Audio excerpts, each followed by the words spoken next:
João, capítulo de número 4, nós vamos ler do verso 19 em diante. João 4, 19. A verdadeira adoração.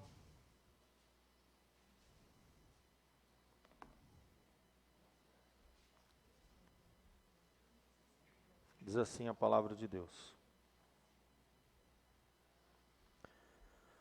Senhor, disse-lhe a mulher, vejo que tu és profeta.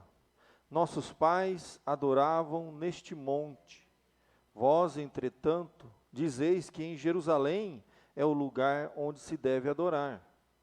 Disse-lhe Jesus, mulher, podes crer-me que a hora vem, quando nem neste monte, nem em Jerusalém adorareis o Pai.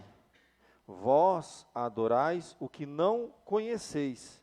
Nós adoramos o que conhecemos, porque a salvação vem dos judeus.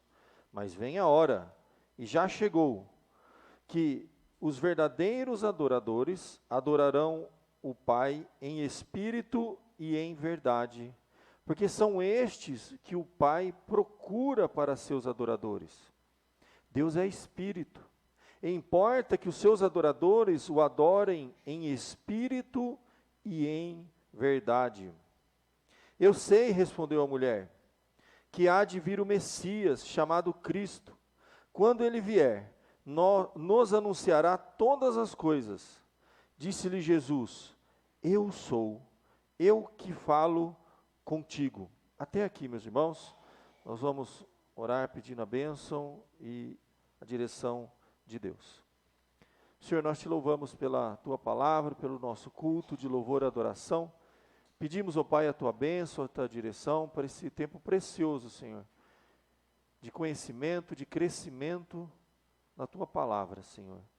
Abençoe para que cada coração que está aberto para ouvir a tua voz essa noite, quer seja aqui no templo ou conectado na internet, possa ouvir, ó Pai, a tua voz. Perdoa os nossos pecados e abençoa-nos nessa noite mais uma vez. Eu te peço no nome de Jesus. Amém.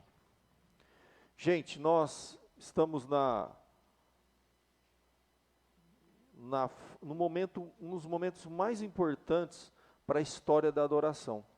É o momento em que Jesus, através de um encontro que ele tem com uma mulher samaritana, passagem bíblica que já preguei várias vezes na Bíblia, mas dando ênfase à experiência, ao encontro, aos aprendizados dessa mulher. Mas hoje eu foquei especialmente do verso 19 em diante, que fala sobre adoração.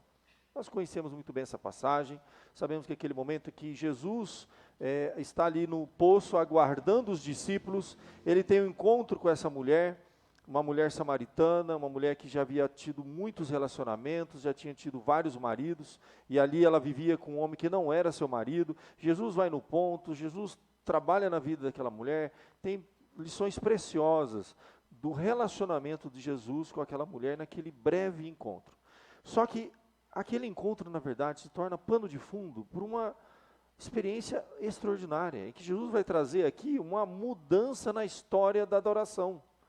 O lugar, a forma, e Jesus nos traz orientações preciosas sobre a nossa vida de adoração, no encontro com uma mulher samaritana. Nós sabemos que os samaritanos, eles não se davam com os judeus, eles tinham um problema de relacionamento. Então, é interessante a gente entender isso também, porque quando fala aqui de adoração, tem tudo a ver. Eles diziam que o lugar de adoração, os samaritanos, era em Gerizim, na Samaria, havia um monte, onde eles adulteraram a palavra de Deus e mudaram o local de adoração para Gerizim. E os judeus diziam que o local de adoração era em Jerusalém. Bom, aqui é justamente o momento em que fica claro para nós que Deus não quer mais ser adorado especificamente num templo lá em Jerusalém.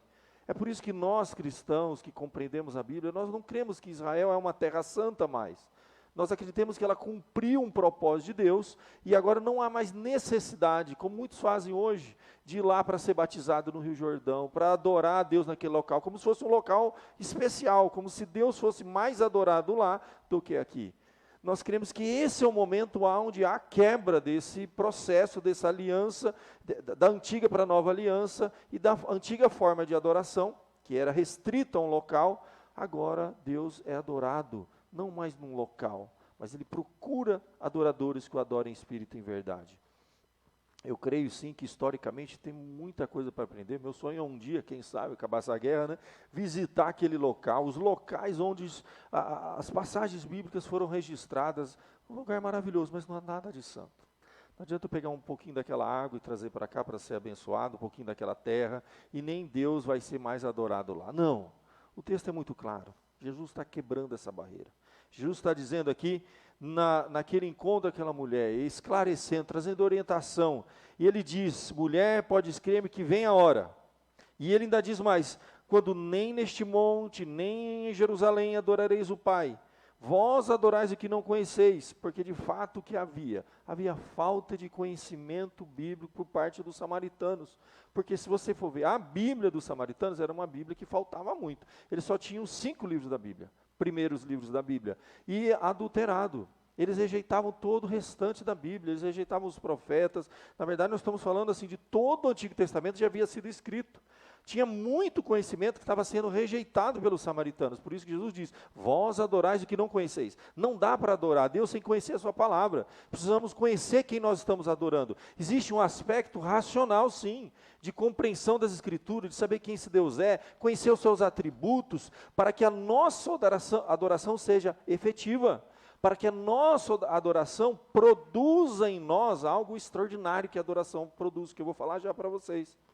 Interessante, então, que havia no coração, na alma dos samaritanos, um fervor. É dito que o culto dos samaritanos era um culto assim, fervoroso. A forma deles fazerem os sacrifícios lá em Gerizim, a forma deles fazerem, eles faziam aquilo com fervor, mas sem entendimento, sem conhecimento, sem ter a Bíblia na mão. Eles tinham alguns livros da Bíblia apenas. Já os judeus tinham um outro problema. Eles eram muito bons no conhecimento da palavra. Eles eram homens da lei, né? Os oráculos, a palavra de Deus veio para a humanidade através desse povo. Eles eram rigorosos, legalistas, conheciam profundamente a palavra de Deus. Só que o coração, muitas vezes, faltava aquele fervor, aquele calor na hora da adoração, aquela sinceridade, aquela entrega, aquela experiência da adoração faltava. Eles tinham muito conhecimento bíblico, mas tinham pouco coração na hora da adoração. E é interessante que Jesus trabalha nessa dinâmica. Quando Jesus está dizendo aqui para aquela mulher, vem a hora, né? Quando nem neste monte, nem em Gerizim, né? Nem em Jerusalém adorareis o Pai. Vós adorais o que não conheceis, nós adoramos o que conhecemos, porque a salvação vem dos judeus. Ok, aí ele vai do verso 23, mas vem a hora, e essa hora já chegou, em que os verdadeiros adoradores, verdadeiros, existem então falsos adoradores, percebe aí a importância da gente saber o que é adoração, conhecer, estudar, se aprofundar no ato da adoração, para ver se a nossa adoração está sendo eficaz, porque Deus, um momento, Ele vai dizer assim para o povo, assim, vós me adorais em vão.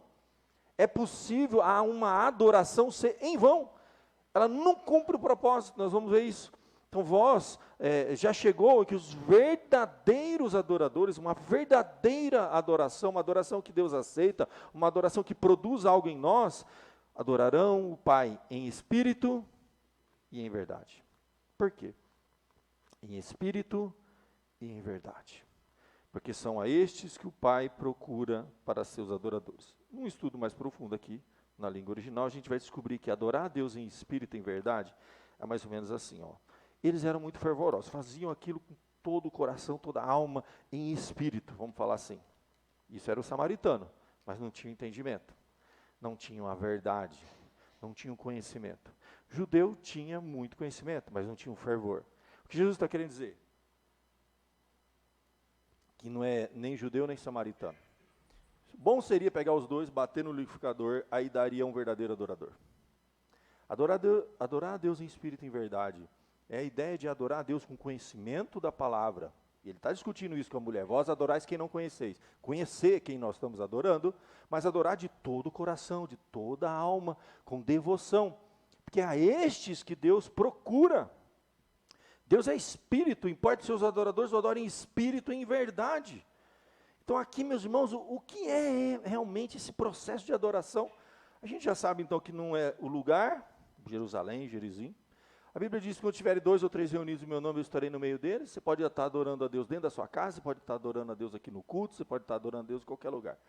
O que significa adorar a Deus? O que acontece no processo da adoração? Nós precisamos primeiro ter o conhecimento. Jesus está falando isso. Vós adorais quem não conheceis. Não adianta adorar a Deus sem entendimento, sem saber quem Deus é, sem conhecer os seus atributos. Até porque precisamos saber o que Deus aceita na adoração. A gente pode estar oferecendo o que a gente chama na Bíblia de fogo estranho. Muitas pessoas se apresentaram diante de Deus em adoração com coisa que Deus não ordenou e Deus simplesmente não aceitava. Eu até compartilhei acho que foi na semana passada com os irmãos, que há 2 visões sobre isso.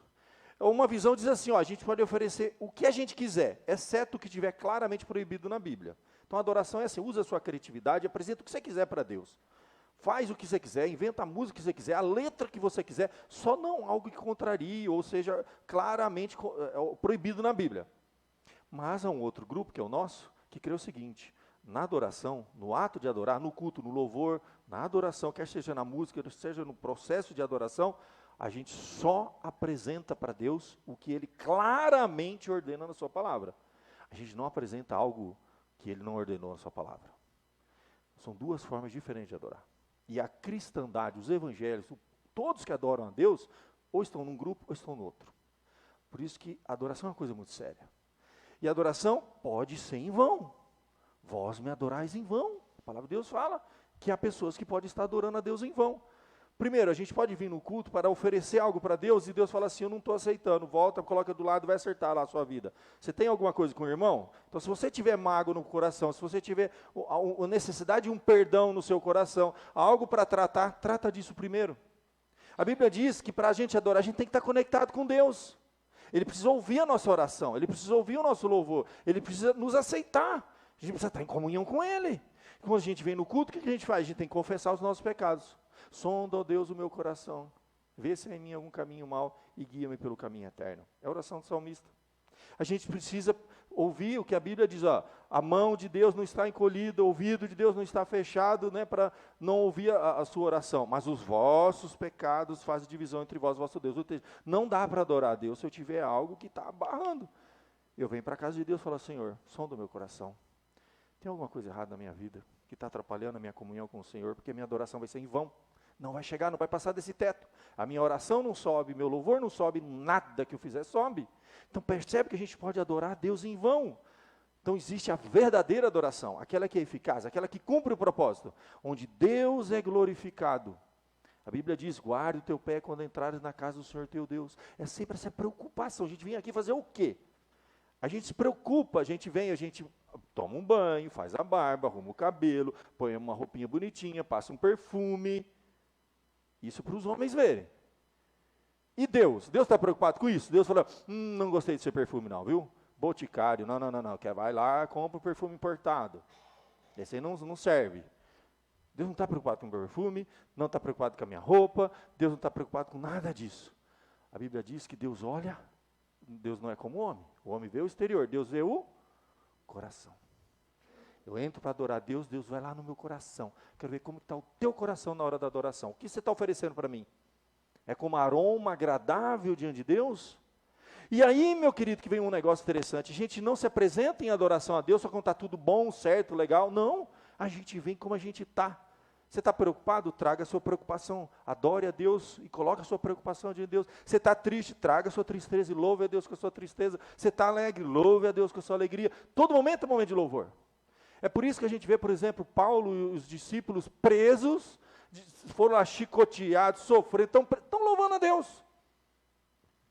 Esse dia eu estava vendo um testemunho de um pastor que tinha acabado de perder a esposa com câncer, e no domingo seguinte ele estava lá para pregar. E todo mundo, nossa pastor, o senhor não vai precisar de um tempo? Ele falou, meu irmão, é o seguinte, lá na eternidade, nós vamos adorar a Deus em plenitude, em alegria, lá não haverá dor nem sofrimento. O único momento na tua existência que você vai adorar a Deus na dor, no sofrimento, no meio dos problemas, é aqui. Então aproveita essa oportunidade, porque é a única vez na sua existência que você vai adorar a Deus no meio do sofrimento. Sofrimento é momento de adoração. É verdadeira adoração. E vou dizer mais, às vezes a gente adora mais a Deus no sofrimento do que na alegria, no prazer.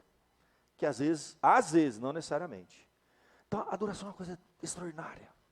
E você sabe o que é? Por que Deus é tão preocupado que nós o adoremos verdadeiramente, em espírito e em verdade, que a adoração produza algo em nós, seja eficaz? Sabe o que acontece quando a gente adora? Sabe por que precisa exatamente dessas duas coisas, conhecimento e fervor, coração, espírito, alma, na adoração? Precisa entender intelectualmente, racionalmente, precisa ler a Bíblia, precisa saber que Deus você está adorando, precisa conhecer os atributos desse Deus, e precisa vir com fervor. Por que precisa dessas duas coisas? Sabe o que acontece quando a gente adora? Acontece um fenômeno extraordinário. A adoração faz com que você se torne cada vez mais parecido com quem ou com o que você adora. É um processo de aproximação e você vai se tornando cada vez mais semelhante a quem você adora. Olha que coisa extraordinária. O que a Bíblia fala dos ídolos? Quando você tem um salmo muito interessante, que é um salmo da adoração. O salmo da adoração, que vai falar dos ídolos. Tem um salmo que vai falar sobre isso. Olha que coisa interessante. A palavra de Deus nos diz, no salmo, ele diz assim, olha, torne-se semelhante, salmo de número 115. Falando do ídolo, eu vou ler alguns versos, né? Fala do nosso Deus, não a nós, Senhor, não a nós, mas o teu nome dá toda a glória, por amor da tua misericórdia, da tua fidelidade. Aí ele fala, no céu está o nosso Deus, e tudo faz como lhe agrada. Prata, ouro, são os ídolos dos povos, das nações, obra de mãos de homens. Tem boca, não falam, tem olhos, não veem, tem ouvidos e não ouvem, tem nariz e não cheiram, suas mãos não apalpam, seus pés não andam, som nenhum lhe sai da garganta. Aí acontece o fenômeno, verso 8. Tornem-se semelhantes a eles, os que o fazem e os que confiam neles. Mas Israel confia no Senhor. Ele é o seu amparo e o seu escudo. Confiam no Senhor os que temem o Senhor. Ele é o seu amparo e o seu escudo. E é como um cântico que ele vai repetindo isso. Mas olha o fenômeno. Torne-se semelhante a eles, os que o fazem e os que o adoram, os que confiam. Sabe o que acontece? A gente se torna semelhante a quem nós adoramos. Quando a gente é adolescente, a gente tem vamos falar assim, um ídolo musical. Uma banda, ou um ator, um artista. Você percebe que a gente começa, sem perceber, o jovem tem isso, né? Ele começa a se vestir parecido com aquele artista que ele admira. Ele começa a usar o estilo, né? Ele começa a pentear o cabelo, né? Não tem essa história dos artistas. Eu lembro que teve uma época que eu era sertãozinho chororó, aí tinha aquele cabelo que era arrepiado em cima e era um retão atrás. Vocês se lembram desse cabelo, gente? Eu usei esse cabelo, coisa mais horrível do mundo.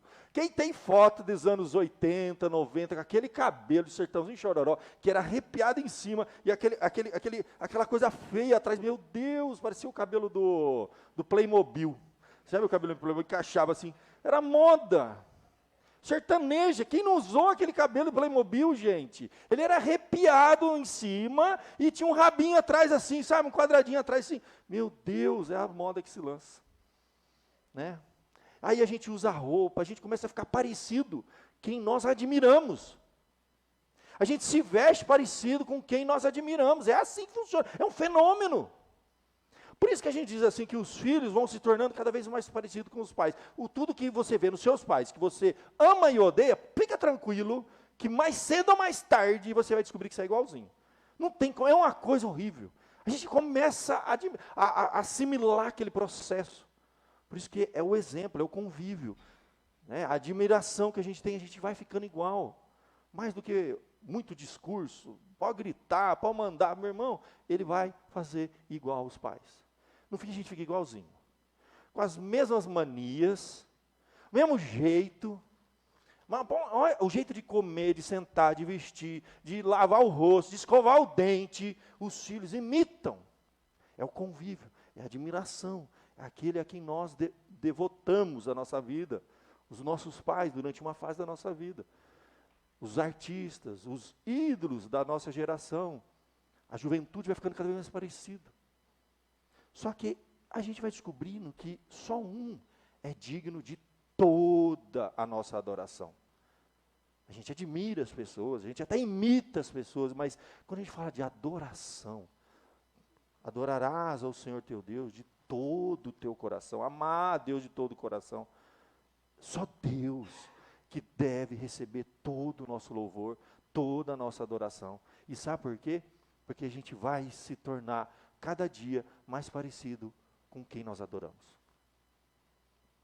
É por isso que a humanidade, você vê coisas horrorosas acontecem quando a pessoa, vamos dizer, adora o dinheiro. Ele vai se tornar frio, igual o dinheiro, insensível, desumano, é capaz de matar, roubar, fazer atrocidades por causa do dinheiro. Ou por causa de uma ideologia. Tem gente que morre por uma ideologia, mata por uma ideologia, faz atrocidades por causa de uma ideia. Está adorando aquilo, adora a ideologia, adora o dinheiro. As pessoas se tornam semelhantes ao que elas adoram, gente. Isso é uma máxima, isso é uma lei. Não tem volta, não tem jeito. É assim que vai acontecer. Então, todo o processo da nossa vida é fazer com que a nossa adoração seja dirigida a Deus. A verdadeira adoração. Para isso, a gente precisa adorar, conhecer quem nós adoramos, estudar a palavra. Conhecer mais do caráter desse Deus, dos atributos desse Deus, do amor, da misericórdia, das coisas que esse Deus faz, que a gente vai ficar parecido com Ele. A Bíblia fala assim, sede perfeito, como é perfeito o vosso Pai. Não tem como ser perfeito, mas o processo de conhecer a Deus e de se tornar cada vez mais parecido com Ele. Só que como Deus é inesgotável, é infinito, nós nunca seremos como Ele. Nós sempre vamos estar crescendo na graça e no conhecimento e sendo transformados de glória em glória, cada vez mais parecido com Deus. Como um espelho que a gente vai se tornando cada vez mais parecido com Ele mesmo. É todas essas figuras de linguagem que a Bíblia usa no processo de amar, adorar e servir a Deus, conhecendo a palavra e adorando com fervor. Então a adoração é muito importante.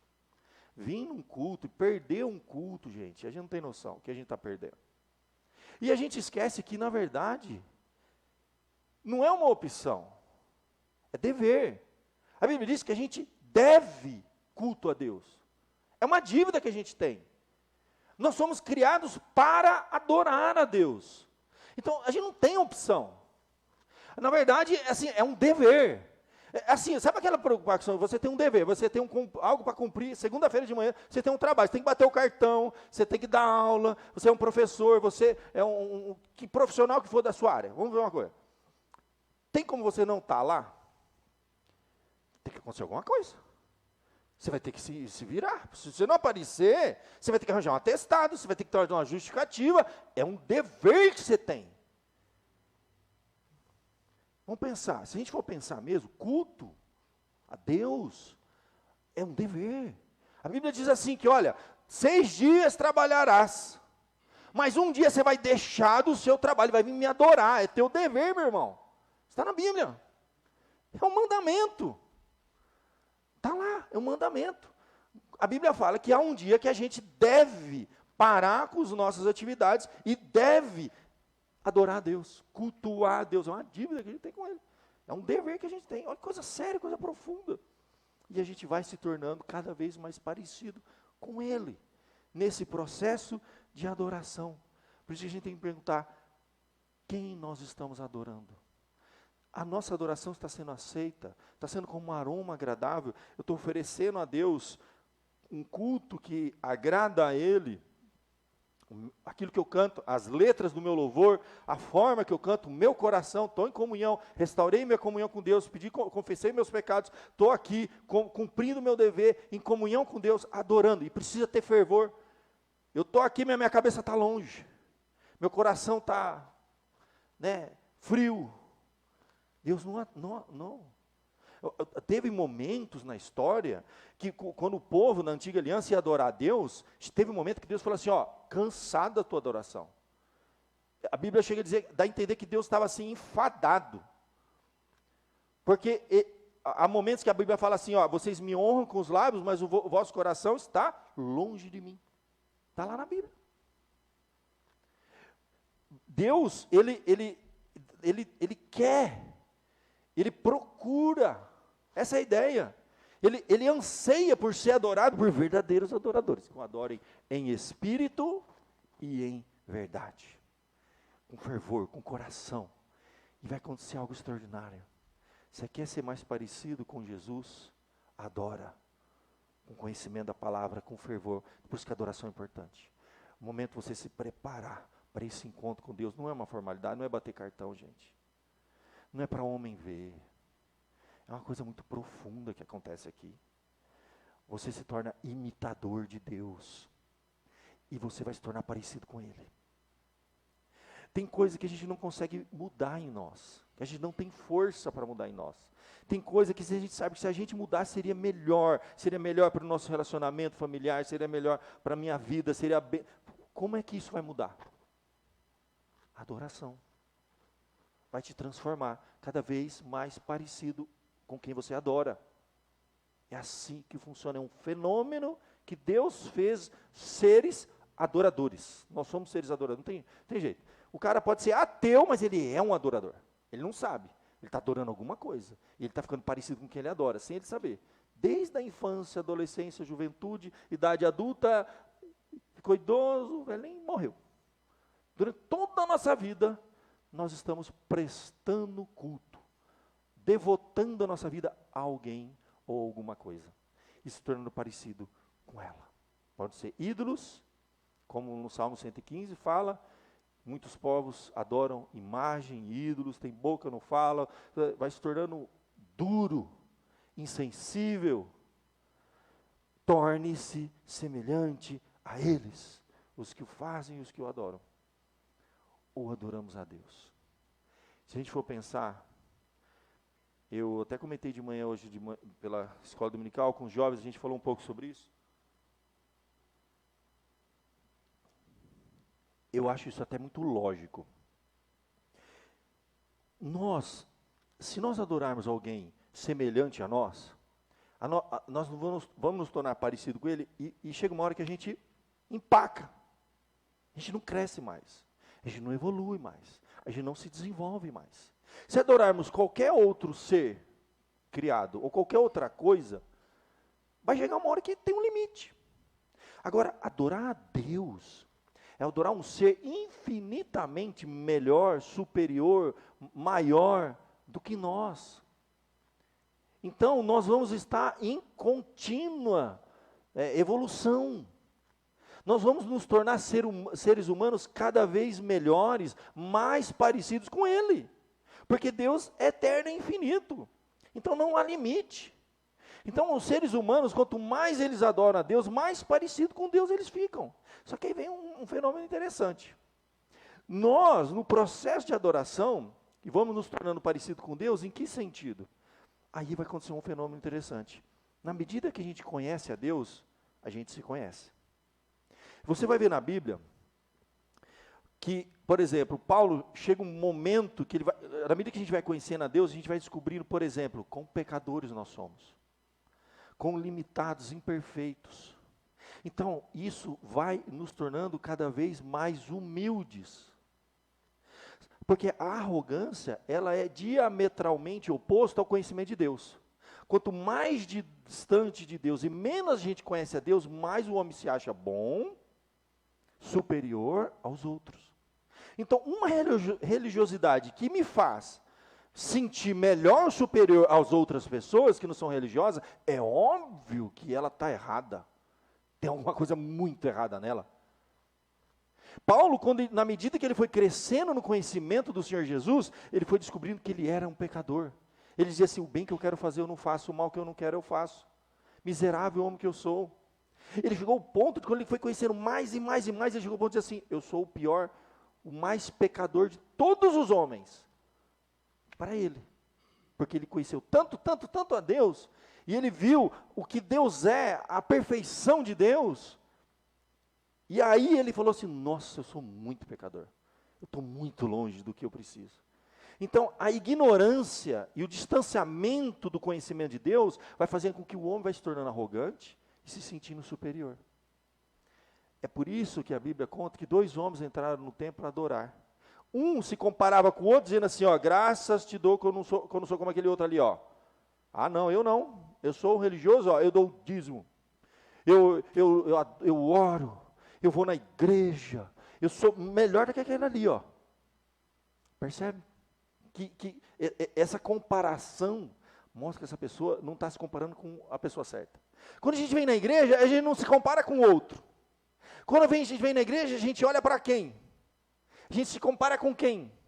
A pergunta é, eu estou hoje mais parecido com Cristo do que ontem? Eu estou mais próximo, a minha comparação é Cristo. Quando a gente entra no templo, a gente olha e admira e adora a Deus. Então a gente olha, nossa, eu tenho muito para crescer ainda. Tenho muito para evoluir, tenho muito para melhorar. Tem muita coisa para acertar na minha vida, porque Deus é perfeito. Então a gente contempla a perfeição. Mas quando a gente olha para o outro, pode ser até que você se sinta melhor do que alguém aí. Pode ser. Eu não faltei um domingo esse ano aqui, ó. Eu estou firmão aqui, ó. Dou o dízimo, eu sirvo a Deus, eu faço, eu não mato, eu não roubo. Porque não está olhando para Deus. Quem se sente superior, e no relacionamento social, a gente começa a se sentir melhor do que alguém, e fala, meu irmão, tem alguma coisa muito errada aí. Porque a verdadeira adoração vai nos tornar cada vez mais parecidos com Deus, e cada vez mais humildes com os homens. E essa era uma marca de Jesus. Quando a Bíblia fala das bem-aventuranças, quando bem-aventurados os humildes, a Bíblia fala. E a Bíblia fala que Jesus era manso e humilde de coração. Então percebe? Então é um religioso arrogante que se acha melhor que outra pessoa, ele é tudo, menos um verdadeiro adorador. Ele está cada vez mais distante de Deus. Pode ser que seja cada vez mais religioso, frequentador de igreja, e segue uma meia dúzia de ritual, se veste de acordo com o padrão daquela igreja, fala dentro do vocabulário daquela igreja, segue, arrisca a religiosidade, e Jesus olha, fala assim, está longe de mim. Me adora com os lábios, mas o coração está longe. Quanto mais parecido com Jesus, mais humilde a gente vai se tornar. Mais a gente vai se colocar no lugar do outro. Mais humano a gente se torna.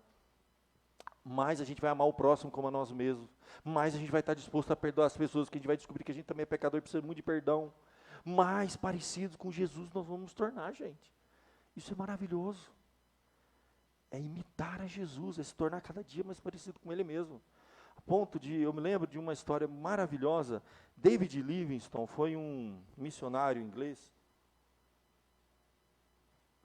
que, na época, quando ainda existia a escravidão dos negros, ele entrou na África para evangelizar índios, e a obra dele é extraordinária, assim, Deus usou essa vida de uma forma, você não tem noção.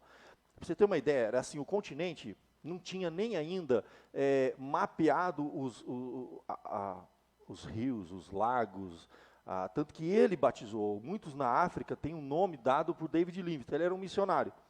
E, por exemplo, eles tinham mantimento para avançar 3 dias na selva, só que se eles não encontrassem água, não ia ter para voltar e ia morrer. Mas eles iam pela fé e ia e encontrava a água. Ele tirava as medidas, mandava para Royal Geographic na Inglaterra, para terminar de fazer o mapa mundi, né, para você ver o nível da coisa. Ele ajudou a terminar o mapa mundi, né. E ele entrava nas tribos, na África, e vivia no meio deles. E ele não era aquele que pegava a Bíblia, vocês são tudo pecadores, foi para o inferno. Não, ele vivia o Evangelho. De modo que muito tempo depois que ele morre, a história dele é muito bonita, tem muita a história biográfica de David Livingstone é linda. Né, os africanos amam David Livingstone. Na verdade, quando ele morreu, embalsamaram o corpo dele e mandaram de volta para a Inglaterra. Ele está enterrado lá na abadia de Westminster, onde tem a nossa confissão de fé, onde as rainhas casam, né? Aí está lá Shakespeare, aí você vê lá, David Livingstone, era um missionário. Só que os índios tiraram o coração do corpo dele e enterraram no coração da África, porque disseram assim, ó, ele amou a nossa terra e a nossa gente. Muito tempo depois, né, quando ele cumpriu as missões, tudo, ele voltou para a Inglaterra, a rainha falou para ele, olha, David, você já fez muita coisa, agora eu vou fazer o seguinte, você vai, não precisa mais voltar para a África, você vai ficar aqui, nós vamos criar aqui um projeto de formar, e preparar e capacitar missionários para mandar lá para a África, e eu preciso de alguém que possa encabeçar esse projeto, você vai ter todos os recursos que você precisar, você vai viver aqui em Londres e vai poder construir um projeto maravilhoso para mandar missionários para o mundo inteiro, você vai ter muito recurso aqui, o que você precisar. Aí ele falou, não, Eu não terminei ainda a minha missão lá. E ele volta para a África e fica lá até morrer. O fato é que de muito tempo depois que ele morre, missionários vão evangelizar uma tribo que eles achavam que não tinham ainda acesso ao evangelho. E quando começaram a pregar o evangelho, a ler os evangelhos, a falar de Jesus e mostrar, Jesus fazia assim, Jesus fazia assado, e Jesus, os índios falaram assim, os africanos falaram assim, ó, esse Jesus já passou aqui. Não viveu aqui com a gente, ficou um tempão morando aqui com a gente. Falou, não, você está com uma coisa errada, vocês estão confundindo. Não. Ele fala, não, essa pessoa aí que você está falando, nos evangelhos, que agia desse jeito, que amava e perdoava e vivia desse jeito. Não, ele viveu aqui com a gente um bom tempo. Passou por aqui essa pessoa aí. Aí eles foram estudar. Aí descobriram que na verdade foi David Livingstone. David Livingstone que viveu naquela tribo muito tempo antes de morrer. E ele encontrou um meio de evangelizar, simplesmente sendo parecido com Jesus. Amando o próximo como a si mesmo. Servindo de uma tal forma o evangelho, depois que ele vai embora, quando a pessoa vem pregar Jesus, fala, esse cara aí passou por aqui. Viveu aqui no nosso meio, a gente já viu essa pessoa aí. Falou, não era ele.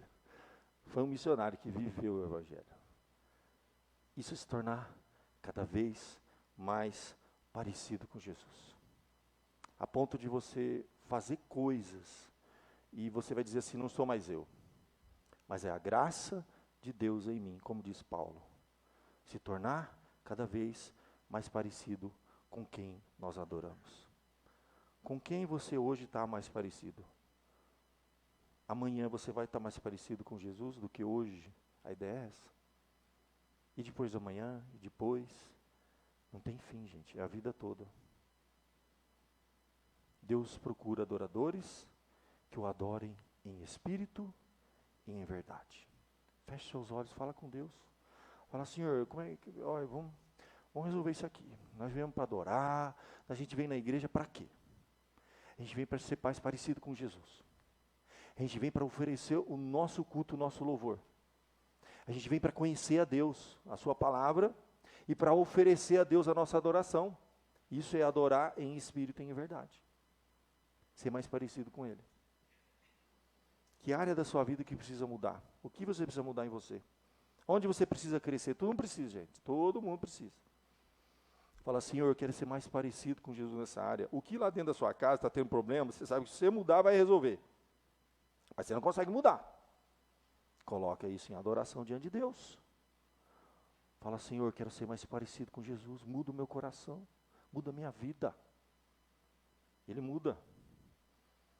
Vamos orar enquanto o louvor vem à frente. Prepara o seu coração para adorar, para louvar e para se transformar cada dia mais a imagem daquele que nos criou.